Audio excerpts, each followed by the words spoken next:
عذرا بيروت.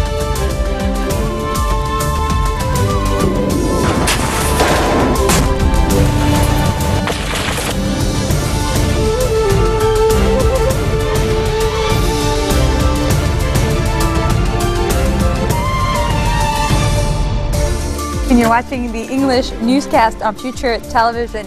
I'm Yumna Naufal, and these are today's top stories.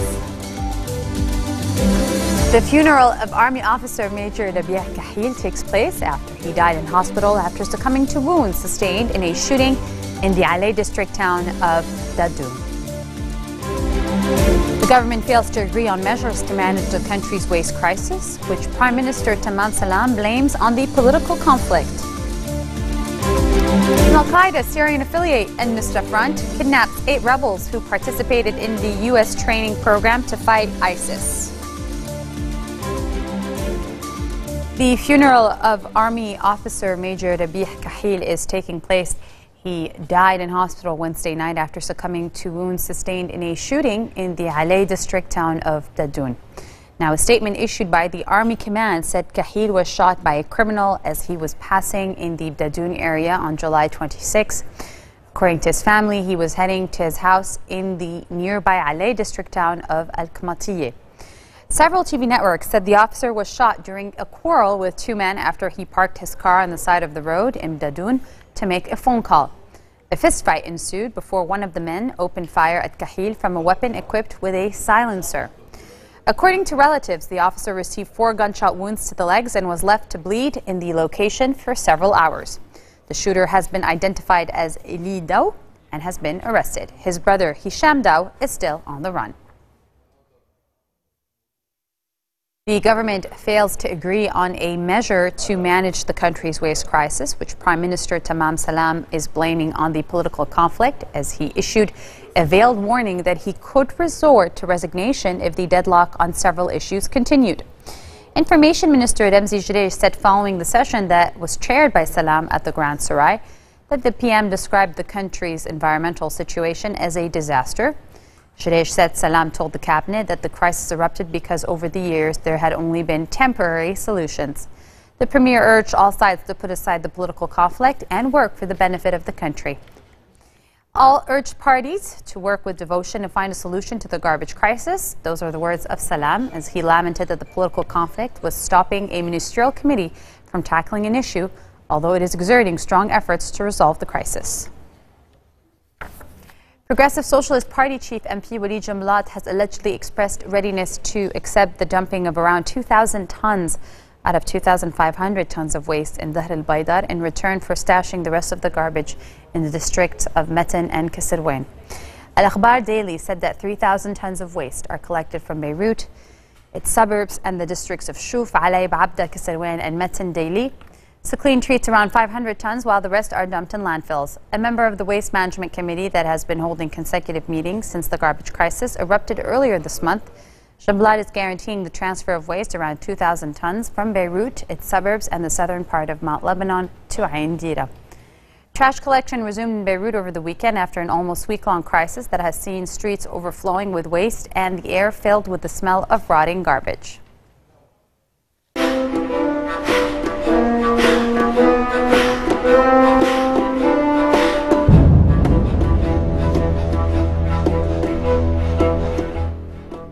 Al-Qaeda's Syrian affiliate Al-Nusra Front has kidnapped 8 rebels who participated in a U.S. training program to fight ISIS.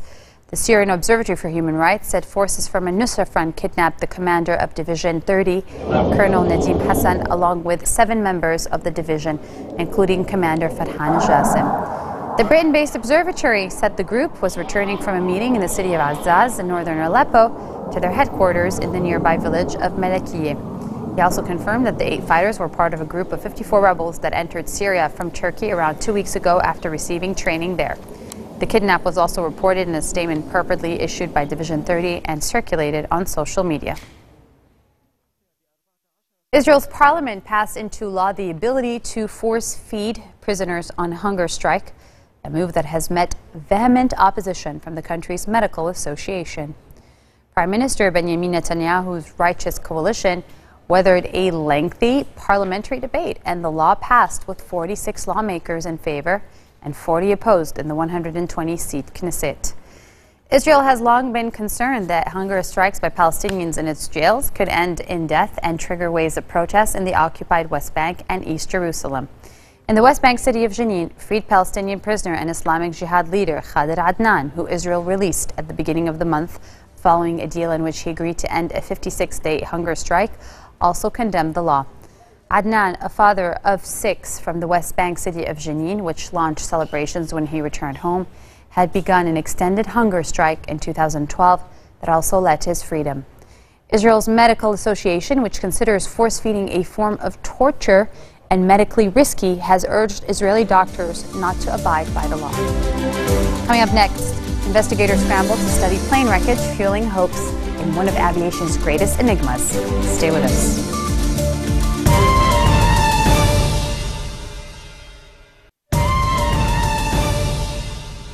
Welcome back. You're watching the 4:20 o'clock news on Future Television. Rebel forces in Yemen have fired shells and rockets indiscriminately into civilian neighborhoods in the southern part city of Aden, according to Human Rights Watch. The watchdog said anti-government forces, including Shia Houthi rebels, had acted in violation of the laws of war and called on them to immediately cease indiscriminate attacks on populated areas. The rights group said it had identified one rebel attack in Aden on July 19th that killed several dozen civilians, including children. Houthi rebels and allied forces loyal to former Yemeni President Ali Abdullah Saleh have been battling pro-government forces in and around Aden for a month. Forces loyal to exiled President Abdurrabbu Mansour Hadi, backed by Saudi-led coalition warplanes, finally pushed the rebels out of most of the city earlier this month.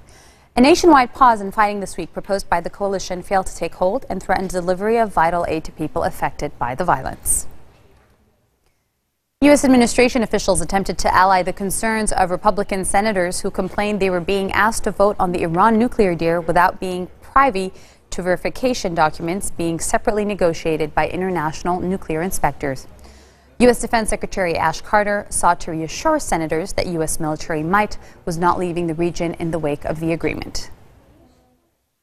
If Iran were to commit aggression, our robust force posture ensures we can rapidly surge an overwhelming array of forces into the region, leveraging our most advanced capabilities, married with sophisticated munitions that put no target out of reach. We're going to be aware of those protocols because we know that with any agreement with a country such as Iran, the devil is in the details.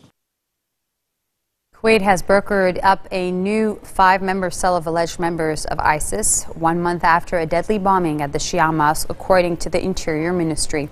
Authorities arrested 4 men while the 5th was killed in a terrorist operation in Iraq. The ministry said that all members are thought to be Kuwaiti nationals. 4 cell members have allegedly taken part in fighting in Iraq, including the member who was killed, while another facilitated and supported their travel to Iraq to take part in terrorist operations. The statement said the terrorists have confessed to undergoing advanced training on the use of arms and took part in fighting in Iraq and Syria, where ISIS controls vast areas. The case has been referred to the public prosecution for legal action. The ministry said without stating when the arrests were made. ISIS claimed a suicide attack on the Shia mosque in Kuwait in June that killed 26 people and wounded hundreds of others. Investigators are scrambling to study plane wreckage that washed up on a tiny Indian Ocean island, fueling hopes that one of aviation's greatest enigmas could finally be solved, the mystery of missing flight MH370. The 2-meter-long piece of wreckage was found on the French island of La Réunion, offering up a bittersweet hope of closure to the families of 239 people who disappeared in March last year on the Malaysia Airlines Boeing 77. Australia, which has led a fruitless 16-month search for MH370 in the southern Indian Ocean, said the discovery of what appeared to be a part of a wing was an important development. But as local French air transport police studied the debris and experts from Malaysia headed to the scene, authorities warned against jumping to conclusions. International Monetary Fund Chief Christine Lagarde said that the world economy is recovering but fragile and faces some downside risks. Lagarde called again for Greece's creditors to reduce its debt burden, saying that Greece needs to enact reforms that will make its economy more efficient. She expressed confidence that the IMF can work with Greece's left-wing government, which has criticized IMF policies. Lagarde said that despite differences, Greek authorities have invited her to work with them. The news conference was broadcast online from IMF headquarters in Washington. Salma Hayek had two very special dates for the Los Angeles premiere of her film adaptation of the Khalil Gibran inspirational classic, The Prophet. The actress-producer brought her mother, Diana Jimenez Medina, and her 7-year-old daughter, Valentina Pinault, to the screening. She said Valentina inspired her to produce and lend her voice to the animated film. Hayek's celebrity friends, including America Ferrera, Dustin Hoffman, and Colin Farrell, also attended the screening at the Los Angeles County Museum of Art. The story is, of course, based on The Prophet, a book written in 1923 by Khalil Gibran.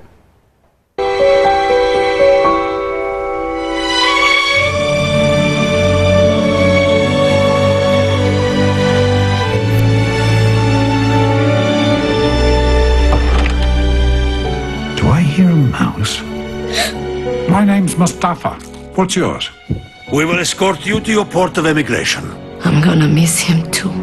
It's beautiful, and you know, this is a movie for everybody, and it's great that it's the 3 generations coming to watch the film, you know, the grandma, the mother, and the little girl, and we enjoy it, you know, very deeply, all of us, in our own way. Absolutely, yes. It's there's not enough content out there that it's inspiring for children to be spiritual, to appreciate life and food and all the things in life that we can see together with them, and that it's also inspiring for us, you know. They think I'm their prisoner, but I've flown away many times. Love gives not, but itself, and takes not from itself. Love possesses not, nor it be possessed. For love is enough. Yeah, well, this is the second time I've worked with Salma, and the last time she was also a producer when we did Frida. So you know, I'm really in awe of her. I mean, she's a, you know, I once said that if she'd have been male and white, she'd have been bigger than Harvey Weinstein. And I heard that Harvey Weinstein wasn't too pleased with that, but you know, but I'm sure he understood. To love and freedom. To wake at dawn with a winged heart. To come We're gonna be all right. evening with gratitude. Then to sleep with a prayer for the beloved in your heart. And a song of praise on your lips. My crime? That marks the end of the bulletin for today. Now for a reminder of our headlines. The funeral of Army officer Major Rabih Kahil takes place after he died in hospital, succumbing to wounds sustained in a shooting in Alay. The government fails to agree on measures to manage the country's waste crisis. Prime Minister Tamam Salam blames it on the political conflict. Al-Qaeda's Syrian affiliate Al-Nusra Front kidnaps 8 rebels who participated in a U.S. training program to fight ISIS. Those are your headlines live on Future Television for this Thursday. Catch us again tomorrow for all the latest. Yumna Nawfal signing off.